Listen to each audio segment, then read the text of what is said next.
किरण आरेख का उपयोग करके गोली दर्पण द्वारा बने प्रतिबिंबों का निरूपण।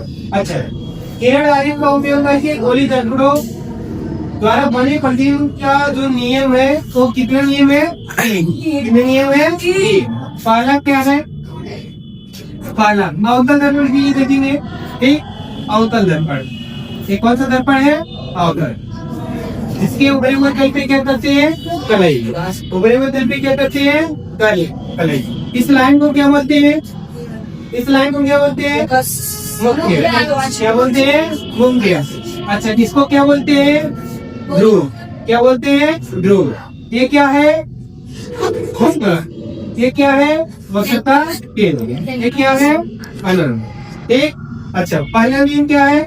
मुख्य अक्ष के समांतर, मुख्य अक्ष के समांतर जाने वाली प्रकाश की किरण अवतल दर्पण से परावर्तन के पश्चात कहाँ से जाती है? फोकस से। मुख्य फोकस या फोकस से होकर जाती है। किस दर्पण के लिए है? अवतल, अवतल दर्पण। अच्छा, दूसरा इसी का उत्तल दर्पण के लिए देख लीजिए। ये कौन सा दर्पण? उत्तल। देखिएगा, ये क्या है? इस लाइन को क्या बोलते हैं? प्रिंसिपल है जो किया। अच्छा, मुख्य अक्ष के समांतर जाने वाली प्रकाश की इसकी क्या है? समांतर। तो मुख्य अक्ष के समांतर जाने वाली प्रकाश की किरण उत्तल दर्पण से परावर्तन के पश्चात क्या होती है? मुख्य अक्ष के अवलंबित फोकस से होकर आती हुई प्रतीत होती है। कहाँ से आती हुई प्रतीत होती है? फोकस से आती हुई प्रतीत होती है।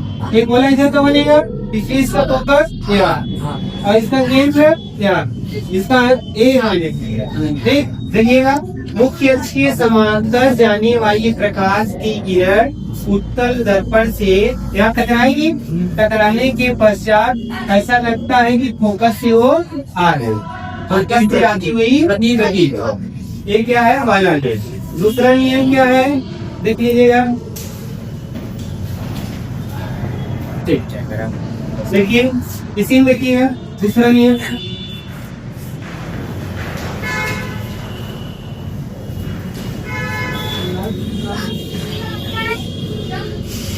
देखिएगा, ये क्या है? दूसरा नियम, फोकस से होकर जाने वाली प्रकाश की किरण, इसे फोकस से होकर जाने वाली प्रकाश की किरण अवतल दर्पण से, कौन से दर्पण से? अवतल दर्पण से परावर्तन के पश्चात जो टकराएगी, टकराने के पश्चात क्या होती है? मुख्य अक्ष के समांतर हो जाती है। ठीक, अवतल दर्पण में, उत्तल दर्पण में देख लीजिए, प्रथम फोकस की ओर, किसकी ओर? प्रथम फोकस की ओर जाने वाली प्रकाश की किरण प्रथम फोकस की ओर जा रही है।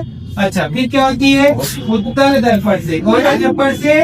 उत्तल दर्पण से, उत्तल दर्पण से टकराएगी, परावर्तन होगा।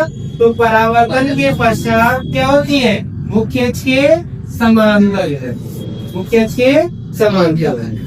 एक और नियम है बस तीसरा, देख लीजिएगा। ये तीनों नियम याद जाएगा आप लोग को, तभी आप लोग प्रतिबिंब बना पाएंगे, नहीं तो नहीं बना पाएंगे। देख लीजिएगा, एक मिनट देखिएगा। अच्छा, इस लाइन को बोलते हैं, ये क्या है? फोकस। ये क्या है? केंद्र। तो तीसरा नियम सबसे आसान होता है कि वक्रता केंद्र से होकर जाने वाली प्रकाश की किरण अवतल दर्पण से परावर्तन के पश्चात टकराई परावर्तन होगा तो पुनः उसी मार्ग से वापस लौट जाती है, पुनः उसी मार्ग से वापस लौट जाती है। ऐसे दिखने होगा तो कर सकते कि वक्रता केंद्र की ओर जाने वाली प्रकाश की किरण परावर्तन के पश्चात उसी मार्ग से वापस लौट आती है। ठीक, पहला क्या कहा? मुख्य अक्ष के समांतर जाने वाली प्रकाश की किरण अवतल दर्पण से परावर्तन के पश्चात कहाँ से जाती है? फोकस से। फिर दूसरे में ऑर्गन किया गया था, अगर फोकस से होकर जाएगी तो परावर्तन के पश्चात वो खींच के समानांतर हो जाएगी। तीसरा क्या है, वक्रता केंद्र से जाएगी तो पुनः उसी मार्ग से वापस लौट आएगी। ये 3 नियम है। इसमें देख लीजिए कहीं भी दिया, समांतर जाएगी कहाँ जाएगी, फोकस फोकस से। से। समांतर जाएगी कहाँ जाएगी, फोकस फोकस। अगर फोकस से होकर जाएगी तब मुख्य केंद्र के समानांतर हो जाएगी। और वक्रता केंद्र से जाएगी तो उसी मार्ग से वापस लौट जाएगी। तीनों नियम याद रहेगा। तो आप लोग और जो प्रतिबिंब है अवतल दर्पण के लिए 6 हो और उत्तर दर्पण के लिए 2। ठीक, ये आप लोग आसानी से एकदम कर लेंगे। ये इसी तीनों नियम का हमेशा उपयोग होता है। ठीक, आप लोग पढ़ लीजिएगा, तैयारी कर लीजिएगा। पेपर रहेगा गुरुवार को, अच्छे से मेहनत करके आइएगा। ठीक, हाँ टेस्ट रहेगा।